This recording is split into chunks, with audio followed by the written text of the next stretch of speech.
What's good? This your boy Derek Branch of SportsView360.com covering the Memphis Tigers, and tonight was a beatdown of epic proportions by the Tulsa Golden Hurricane as they defeated the Memphis Tigers 83-66.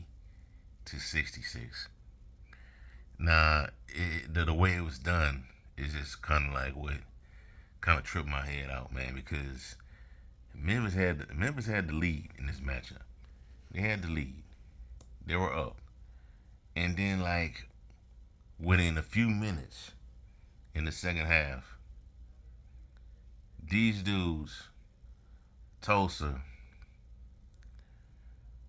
took a 19-point lead in the second half, courtesy of a 26-2 scoring run to win 83-66 over Memphis. And I had Memphis win this game tonight. I know Tulsa had a good record. The numbers, the stats say that they were a really good 3-point shooting team. Memphis was one of the best teams at defending the three, according to the stats. And I felt like, you know what, Memphis was gonna pull out the victory, the upset on the road. They've had some close games with Tulsa in the past, but they've won them. And this is like Tulsa's first win since like 2020 over Memphis. But tonight, man, it just ain't happen. It just didn't happen, man. Now they're not back at 500, 99 on the season overall, 4-2 conference record. Tulsa's now 16-3 16-3 overall, 4-2 in the American Conference. It's just it just got bad towards the end, man. And it just, you know, it just talks about the game. Just showed it. To me, this is the issue with Memphis, man. Like I've been saying like I've been saying the whole time.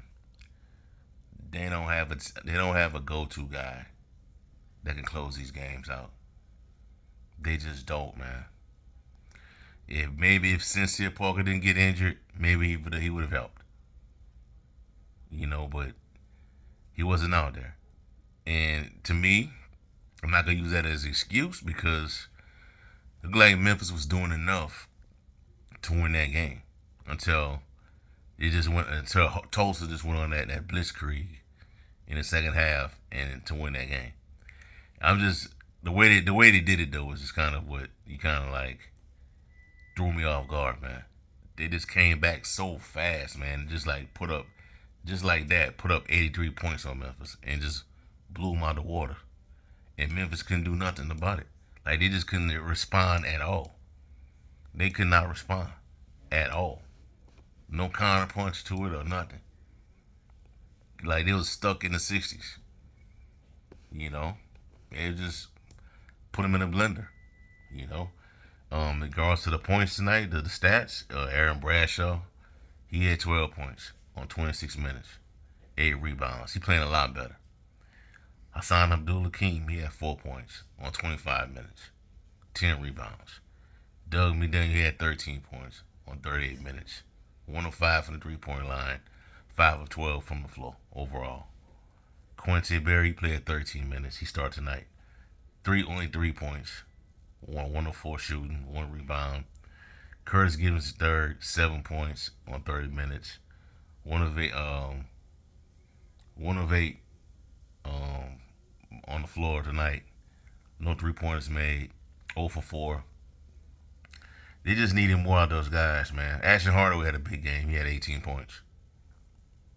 He needed a big game out of Curtis Gibbons tonight. Curtis Gibbons,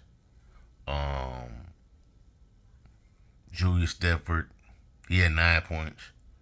They needed a big game from multiple guys tonight to give them a punch of chance to win.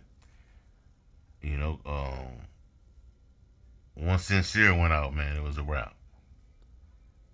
It was a wrap. But given the circumstances, Memphis was still in that game, man. So, Tough loss for Memphis, man. I'm not too confident on this team making the tournament, man. I'm not. I'm not. Even if they get the first round bye in the American Conference Championship tournament, I'm still not confident in that, man. It's gonna be tough sled, man. You just don't have the guys, man. It happens. I've been saying this all season. You just sometimes some years, some programs don't have the right guys.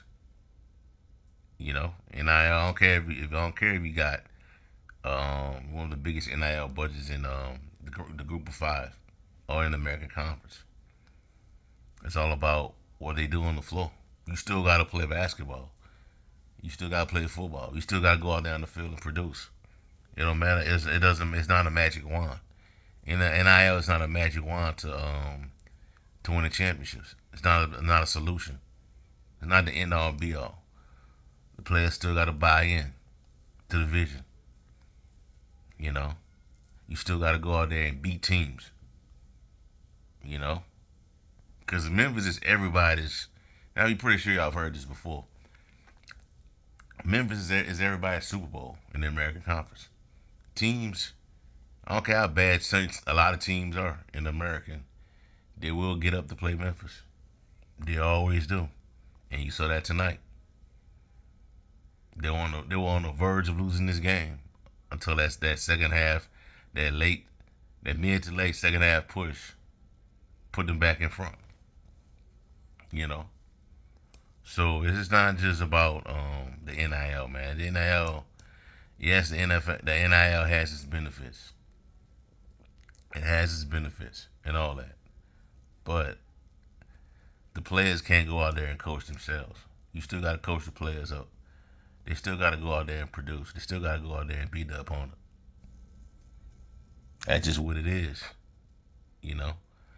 But I don't know, man. I don't know if this team could make a deep run to the tournament, the American Conference tournament. I'm just not sure. They just don't have the guys right now, man. Just not. Next game is against Wichita State. Then you got Florida Atlantic again, the rematch at home. Then you got Tulane. Who knows how bad it could get from here on out. You probably not even if you continue to lose games like this, continue to not be consistent. It might not even matter if Memphis gets the first round bye. You probably won't get one. But it's slipping away.